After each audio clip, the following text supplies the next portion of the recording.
Hi everyone, this is Ramandeep and welcome back to your academy that is High Aims Academy। तो students, आज के video में मैं आपके लिए लेके आई हूँ हरियाणा जीके की सीरीज, जो कि एचएसएससी के जितने भी कॉम्पिटिटिव एग्जाम्स हैं, चाहे वो फीमेल सुपरवाइजर है, पटवारी है, ग्राम सचिव है, तहसीलदार है, इलेक्शन कानूगो है, कांस्टेबल है एंड एस्टेट आल्सो, सबके लिए इम्पॉर्टेंट रहने वाली है।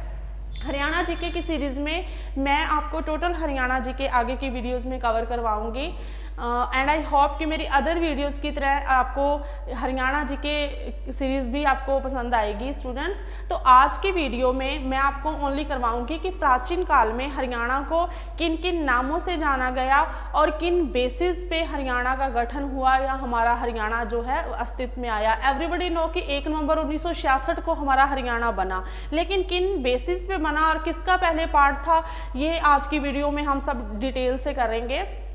तो स्टूडेंट्स चलिए स्टार्ट करते हैं। बच्चे, हरियाणा जो है हमारा, हरियाणा आधुनिक नहीं है, मॉडर्न नहीं है, मीन्स कि अभी अस्तित्व कुछ साल पहले ही अस्तित्व में नहीं आया है। हरियाणा तो वेदों के काल से रहा है, बहुत प्राचीन समय से ही हरियाणा हमारा अस्तित्व में आ चुका था। लेकिन क्या कि हरियाणा जो है उसको मनुस्मृति में ब्रह्मव्रत के नाम से जाना गया। किस नाम से बच्चे? ब्रह्मव्रत के नाम से। और आपको पता है कि हमारे हरियाणा में महाभारत का बहुत ही ऐतिहासिक युद्ध हुआ था, महाभारत का युद्ध। तो महाभारत काल में कुरु वंश का एक बहुत ही प्रसिद्ध राजा हुआ कुरु, और कुरु के नाम पे ही ब्रह्मव्रत को आगे क्या है, कुरुक्षेत्र के नाम से जाना गया। महाभारत काल में कुरु वंश का जो पुरु वंश का प्रसिद्ध राजा था कुरु, उसी के नाम पे क्या है, कुरुक्षेत्र के नाम से जाना गया ब्रह्मव्रत को। और महाभारत काल में ही जो हरियाणा है, हरियाणा प्रदेश को बहुधान्यक के नाम से भी जाना गया। बच्चे, किस नाम से? बहुधान्यक के नाम से।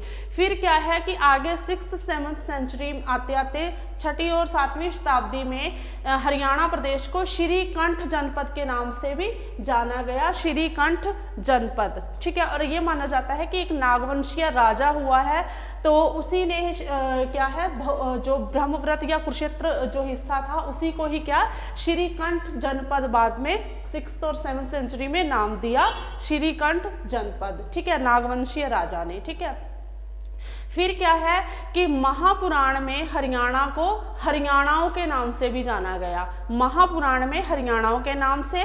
और जो हमारा सबसे प्राचीन वेद है ऋग्वेद में हमारे हरियाणा को रज हरियाणा के नाम से भी जाना गया। ठीक है, तो मीन्स कि जो पीछे एग्जाम्स जो एचएससी कॉम्पिटिटिव एग्जाम्स में काफ़ी बार पूछा जा चुका है कि किस काल में हरियाणा को किस नाम से जाना गया, तो हमें मीन्स कि थोड़ा बेसिक पता होना चाहिए कि क्या स्टार्टिंग में मनुस्मृति में ब्रह्मव्रत, फिर महाभारत में बहुधान्यक है ना, और श्रीकंठ जनपद के नाम से भी जाना गया है। ठीक है, और उसके बाद ऋग्वेद में रज हरियाणा, महापुराण में क्या है कि हरियाणाओं के नाम से भी जाना गया। ठीक है, तो देखो हरियाणा, हरि प्लस आना, कुछ लोग क्या हैं कि मीन्स कि हरि को भगवान श्री कृष्ण के नाम से भी जोड़ते हैं कि भगवान श्री कृष्ण का आना क्या है, उन्हीं के नाम पे हरियाणा का नाम, हरियाणा प्रदेश का नाम हरियाणा पड़ा।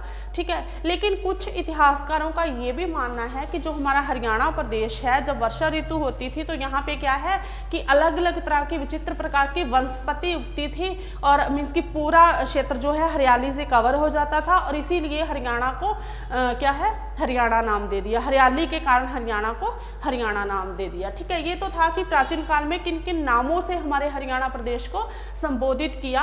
आगे हम स्टार्ट करते हैं कि हरियाणा का गठन किन बेसिस पे हुआ। ठीक है, देखो बच्चे, आप लोगों ने 1857 की क्रांति के बारे में सुना होगा।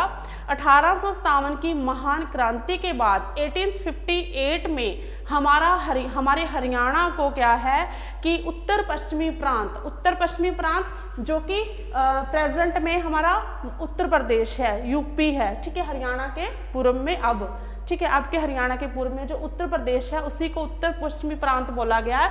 तो 1858 में क्या है कि हमारे हरियाणा प्रदेश को उत्तर पश्चिमी प्रांत से काट के पंजाब में मिला दिया। ठीक है, पंजाब में मिला दिया। लेकिन क्या था कि जो हरियाणा वासी हैं और जो पंजाब वासी थे, वो ना सिर्फ लैंग्वेज बल्कि कल्चर, वेशभूषा या जो भी है, हर बात में एक दूसरे से बिल्कुल डिफरेंट थे। ठीक है, बिल्कुल डिफरेंट थे। और इसीलिए 1892-93 पंजाब एडमिनिस्ट्रेशनल रिपोर्ट के जो संपादक थे उन्होंने भी ये मुद्दा उठाया था कि जो हरियाणा वासी और जो पंजाब वासी हैं वो बिल्कुल एक दूसरे से हर बात में डिफरेंट हैं। ठीक है, तो कहीं ना कहीं ये बात तो 1892-93 में ही उठने लगी थी कि हरियाणा और पंजाब वासी एक दूसरे से हर चीज़ में अलग हैं। फिर क्या हुआ कि 1925 में आते आते क्या है कि दिल्ली में अखिल भारतीय मुस्लिम लीग का अधिवेशन होता है दिल्ली में। उसमें एक पर्सन होते हैं, उसमें एक पर्सन है, बच्चे ध्यान रखना है कि पीरजादा मोहम्मद हुसैन नाम के पर्सन हैं। वो सबसे पहले ये मुद्दा उठाते हैं कि जो पंजाब जो हरियाणा है वो उसको क्या है दिल्ली का हिस्सा होना चाहिए, दिल्ली क्षेत्र में उसको मिला लेना चाहिए पंजाब को, ठीक सॉरी हरियाणा को। ठीक है, उसके बाद क्या है कि 1928 में दिल्ली प्रदेश कांग्रेस कमेटी में भी सेम इसी बात को ही दोहराया जाता है कि जो हरियाणा है वो दिल्ली का हिस्सा होना चाहिए। ठीक है, उसके बाद क्या है कि 1931 में लंदन में जो दूसरा गोलमेज सम्मेलन होता है उसमें भी इस मुद्दे को ये मुद्दा उठता है कि जो हरियाणा है वो तो सिर्फ इत्तेफाक से ही 1858 में क्या है पंजाब का हिस्सा बन गया, सिर्फ इत्तेफाक से।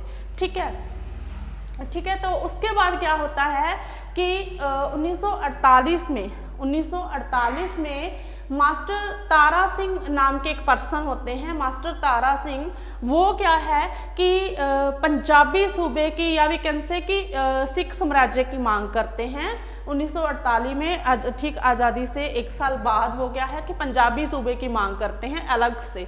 ठीक है, तो उसी समय क्या है कि 1947 में हमारे देश को आज़ादी मिलती है। उसके ठीक एक साल बाद पंजाब में क्या है गोपीनाथ भार्गव की सरकार आती है, लेकिन ये सरकार विफल हो जाती है, गिर जाती है, नहीं चल पाती। ठीक है, तो उसके बाद क्या है कि जो पंजाब के मुख्यमंत्री हैं, मीन्स कि जिसमें हमारा आज का हरियाणा भी इंक्लूड था, वो क्या है भीमसेन सच्चर। भीमसेन सच्चर जो हैं पंजाब के मुख्यमंत्री बनते हैं। ठीक है, तो वो क्या करते हैं, वो पंजाबी और हिंदी भाषा प्रांत की ये जो समस्या आ रही थी, इस समस्या के समाधान के लिए, इस समस्या को, इस प्रॉब्लम को सॉल्व करने के लिए वो 1 अक्टूबर 1949 को, 1 अक्टूबर 1949 को एक फॉर्मूला लेके आते हैं जिसको कि उनके नाम से सच्चर फॉर्मूला के नाम से जाना गया। देखो ध्यान से बच्चे, आपने डेट को ध्यान रखना है कि 1 अक्टूबर 1949 को सच्चर फॉर्मूला आता है। ठीक है,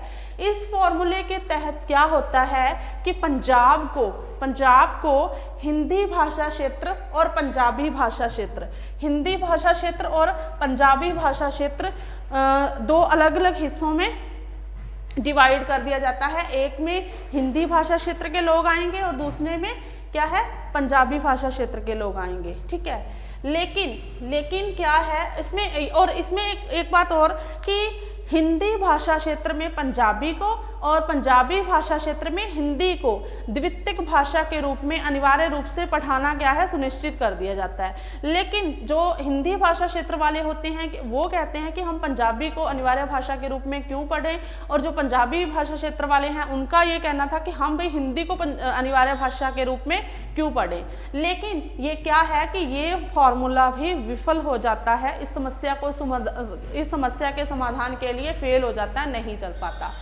ठीक है, उसके बाद क्या है कि 29 दिसंबर 1953 को क्या है राज्य पुनर्गठन आयोग आता है। फजल अली आयोग भी यही है, क्योंकि फजल अली आयोग की अध्यक्षता में ये आयोग जो है गठित होता है, राज्य पुनर्गठन आयोग या फिर फजल अली आयोग। ठीक है, तो ये क्या करता है कि ये अपना सर्वे करके अपनी जो रिपोर्ट है कब आता है बच्चे 29 दिसंबर 1953 को। ये क्या है कि अपना सर्वे करने के बाद भारत सरकार को अपनी रिपोर्ट 1956 को सौंप देता है इस समस्या के समाधान के लिए। ठीक है, तो देखो 1956 में बच्चे क्या है कि ऑलरेडी पूरे इंडिया में आज़ादी के बाद भाषा और संस्कृति के आधार पे ऑलरेडी 14 राज्य पहले ही बन चुके थे, और जो सबसे पहला था वो बना था आंध्र प्रदेश तेलुगु भाषा के आधार पे। ठीक है, तो देखो पंजाबी सूबे की मांग को कौन उठाता है? मास्टर तारा सिंह 1948 में। उसके बाद एक पर्सन है बलवंत राय तायल। बलवंत राय तायल एक ऐसे पर्सन थे जिन्होंने सबसे पहले हरियाणा की मांग की। उनका ये कहना था कि अगर ऑलरेडी भाषा के आधार पे पूरे इंडिया में पहले ही 14 राज्य बन चुके हैं तो फिर हिंदी भाषा के आधार पे कोई राज्य क्यों नहीं बन सकता।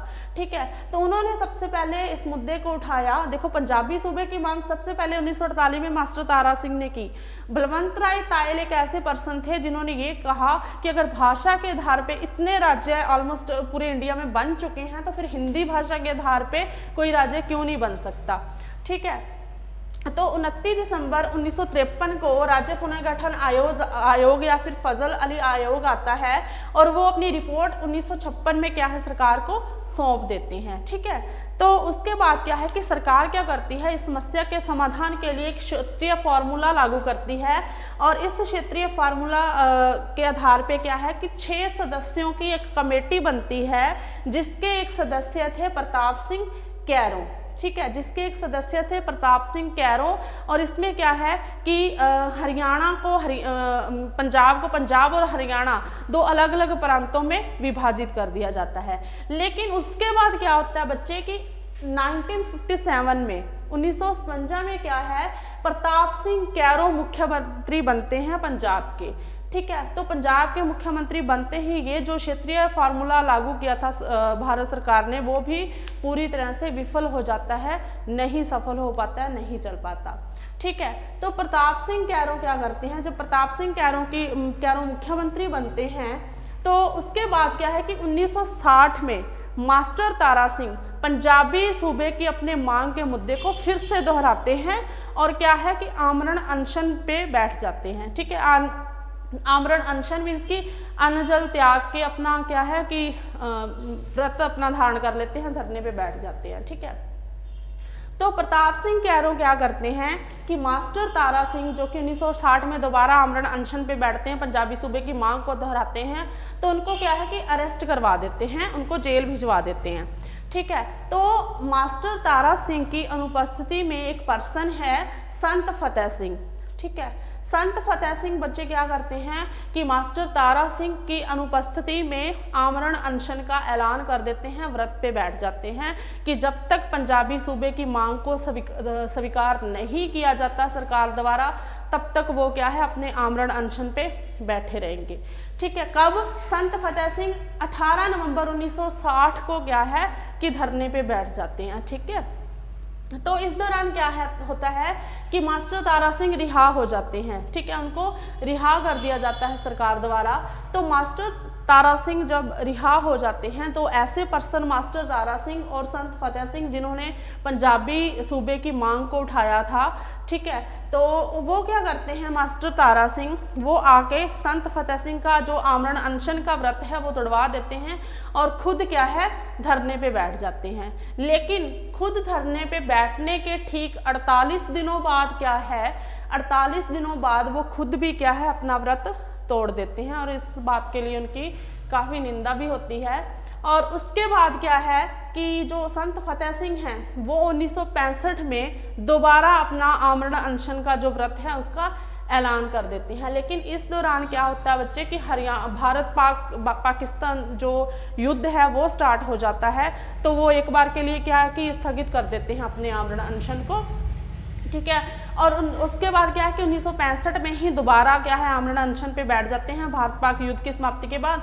और क्या है कि अपने मीन्स की आत्मदाह की तिथि का भी वो मीन्स की कर देते हैं घोषणा कि आमरण अगर मेरी मीन्स की भारत सरकार द्वारा पंजाबी सूबे की मांग को नहीं माना जाता तो वो आत्मदाह कर लेंगे। ठीक है, तो क्या है कि जब संत फतेह सिंह ये ऐलान करते हैं तो हर वर्ग मिलके सरकार से पुरजोर ये मांग करता है कि हाँ भाई हरियाणा और पंजाब अलग अलग दो प्रांतों की जो बात मुद्दा है भारत सरकार उसको क्या है स्वीकार कर ले, पंजाब और हरियाणा दो अलग अलग प्रांत क्या है बना दिए जाएं। ठीक है, तो इसके बाद जो भारत सरकार है वो फिर से एक पुनर्गठन आयोग लेके आती है 23 अप्रैल 1966 को, जिसके अंतर्गत क्या है एक कमेटी बैठती है जिसको सीमा आयोग या फिर शाह कमेटी के नाम से भी जाना जाता है। ठीक है, सीमा आयोग या फिर शाह कमेटी बच्चे दोनों एक हैं। कब? 23 अप्रैल 1966 को, जब हर वर्ग मिलके इस बात का पुरजोर समर्थन करता है भी हाँ, हरियाणा और पंजाब दो अलग अलग जो प्रांत बनने की मांग को भारत सरकार द्वारा स्वीकार कर लिया जाना चाहिए। ठीक है, तो पुनर्गठन आयोग आता है 23 अप्रैल 1966 को। ये डेट बच्चे आपको ध्यान रखनी है, जिसमें सीमा आयोग या शाह कमेटी बनती है। सीमा आयोग या फिर शाह कमेटी एक ही चीज़ है। ठीक है, तो क्या है कि उसके बाद 31 मई 1966 को सरकार को वो अपनी रिपोर्ट सौंप देती है, जो सीमा आयोग या शाह कमेटी आती है, और भारत सरकार द्वारा पंजाब पुनर्गठन विधेयक पारित कर दिया जाता है 18 सितंबर 1966 को। देखो, आयोग कब आता है? 23 अप्रैल 1966 को आयोग गठित होता है, सीमा आयोग या शाह कमेटी जो बनती है इसके अंतर्गत, और अपनी रिपोर्ट वो 31 मई 1966 को ही सरकार को अपना सर्वे करके, और मीन्स कि ये है कि ये माना जाता है कि सैकड़ों लोगों को वो मीन्स कि इस मुद्दे पे सैकड़ों लोगों को क्या है मौखिक रूप से सुनते हैं कि हाँ, आम जन की क्या राय है इस पे। ठीक है, तो 31 मई 1966 को अपनी रिपोर्ट सौंप देते हैं, और सरकार 18 सितंबर 1966 को इस मांग को क्या है पारित कर देती है। ठीक है, उसके बाद क्या बच्चे, ये जो सीमा आयोग या शाह आयोग है, इसके बारे में थोड़ा सा मैं आपको बताती हूँ कि ये आया था सरदार हुक्म सिंह की अध्यक्षता में। सरदार हुक्म सिंह की अध्यक्षता में आता है सीमा आयोग। सीमा आयोग या फिर शाह आयोग किसकी अध्यक्षता में बच्चे? सरदार हुक्म सिंह की अध्यक्षता में सीमा आयोग फिर या फिर शाह आयोग, 3 सदस्यों की ये कमेटी होती है। शाह आयोग इसलिए भी कहा जाता है क्योंकि इसके एक सदस्य थे JC शाह, उन्हीं के नाम पे शाह कमेटी भी इनको बोल दिया जाता है, और जो दूसरे थे वो थे MM फ्लिप, और जो तीसरे थे वो थे S दत्त। ठीक है, वो क्या है कि 31 मई 1966 को अपनी जो रिपोर्ट है 31 मई 1966 को अपनी जो रिपोर्ट है वो सरकार को सौंप देते हैं, और सरकार क्या करती है कि 31 मई 1966 को ये 3 सदस्यों की जो कमेटी होती है वो सरकार को सर्वे करके अपनी रिपोर्ट सौंप देती है। सरकार 18 सितंबर 1966 को उसे पारित कर देती है। फिर उसके बाद क्या होता है बच्चे कि इतने लंबे संघर्ष के बाद क्या है, फाइनली क्या है कि सरदार हुक्म सिंह की अध्यक्षता में 3 सदस्यों की committee JC Shah, MM flip और S दत्त, ये 3 सदस्य थे, और JC शाह के नाम पे भी सीमा आयोग को शाह कमेटी भी बोल देते हैं। 31 मई 1966 को ये क्या है कि अपनी रिपोर्ट सौंप देती है सरकार को। ठीक है, तो फाइनली क्या है कि 1 नवंबर, कब बच्चे? 1 नवंबर 1966 को हमारे हरियाणा का गठन हो जाता है, हमारा हरियाणा अस्तित्व में आ जाता है। अब देखो, इससे आगे काफ़ी इंपॉर्टेंट चीज़ें हैं जो आपको ध्यान से सुननी है। क्या है कि जो हमारा हरियाणा है 1 नवंबर 1966 को इसका गठन हो जाता है, और ये कौन से नंबर का राज्य बनता है हमारे भारत का? 17वें नंबर का, 17वां राज्य बनता है बच्चे। कौन सा राज्य बनता है? 17वां राज्य बनता है, और क्या है 18वें संविधान संशोधन के तहत बनता है। देखो सबसे पहले तो किसकी अध्यक्षता में? सरदार हुक्म सिंह की अध्यक्षता में 3 सदस्यों की कमेटी होती है। ठीक है, और 1 नवंबर 1966 को अस्तित्व में आता है, और भारत का कौन से नंबर का राज्य बनता है? 17वें नंबर का, और किस संविधान संशोधन के तहत? 18वें संविधान संशोधन के तहत। और जब हमारा हरियाणा पंजाब से अलग होके एक अलग राज्य के रूप में अस्तित्व में आता है, तो बच्चे पंजाब का क्या है? 35% हिस्सा। देखो, ये हमारा हरियाणा है, तो ये जो पूरा पंजाब है इसका क्या है? ओनली 35% हिस्सा किसको मिलता है? हमारे हरियाणा को। अगर एक्यूरेट देखें तो कहीं जगह पे क्या है 35.18% भी एक्यूरेट जो है एक्यूरेट माना जाता है 35.18% को, ठीक है, जब हमारा हरियाणा अस्तित्व में आता है। अब देखो हरियाणा का क्षेत्रफल कितना है, 44,212 किलोमीटर स्क्वायर इसका क्षेत्रफल है। और बच्चे क्षेत्रफल की अगर बात करें तो क्षेत्रफल के आधार पे हमारा हरियाणा क्या है, भारत का 20वां राज्य है। क्षेत्रफल के आधार पे 20वां राज्य है। और अगर जनसंख्या की बात करें, अगर जनसंख्या की बात करें तो 2,53,51,462 इसकी जनसंख्या है अब हमारे हरियाणा की। और जनसंख्या के आधार पे हमारा हरियाणा भारत का 18वां राज्य है, ठीक है। मैं एक बार फिर से रिपीट कर देती हूँ, 1 नवंबर 1966 को हमारा हरियाणा बनता है। और जब पंजाब से अलग होकर एक अलग राज्य के रूप में अस्तित्व में आता है तो 35.18% हिस्सा जो है पंजाब से हरियाणा को मिलता है। और कौन से नंबर का राज्य बनता है, 17वें नंबर का राज्य। और किस संविधान संशोधन के तहत, 18वें संविधान संशोधन के तहत। और ये हमारा क्षेत्रफल है 44,212। और क्षेत्रफल के आधार पे भारत का जो हमारा हरियाणा है भारत का 20वां राज्य है। और ये इसकी जनसंख्या है और जनसंख्या के आधार पे क्या है, 18वां राज्य है, ठीक है। तो होप बच्चे कि मेरी आज की ये वीडियो आप लोगों को पसंद आई होगी। तो अगर आपको अच्छे से समझ में आया, मेरी वीडियो पसंद आई है तो इसको लाइक, शेयर और मेरे चैनल को सब्सक्राइब करना ना भूलें। और बच्चे मैं ये बता दूं कि मैं अपने हाई एम्स एकेडमी के नाम पे मेरी ऐप है जिसका लिंक मैं नीचे आपको डिस्क्रिप्शन बॉक्स में डाल दूँगी। तो अगर आपको HSSC या HTET के लिए किसी भी टाइप के नोट्स चाहिए हों तो आप क्या है कि लिंक को ओपन करके प्ले स्टोर से मेरी ऐप को डाउनलोड करेंगे और आपको क्या है कि ऐप में हर तरह का आपको जो है स्टडी मटेरियल मिल जाएगा। तो टेक केयर बच्चे, have a nice day, bye bye.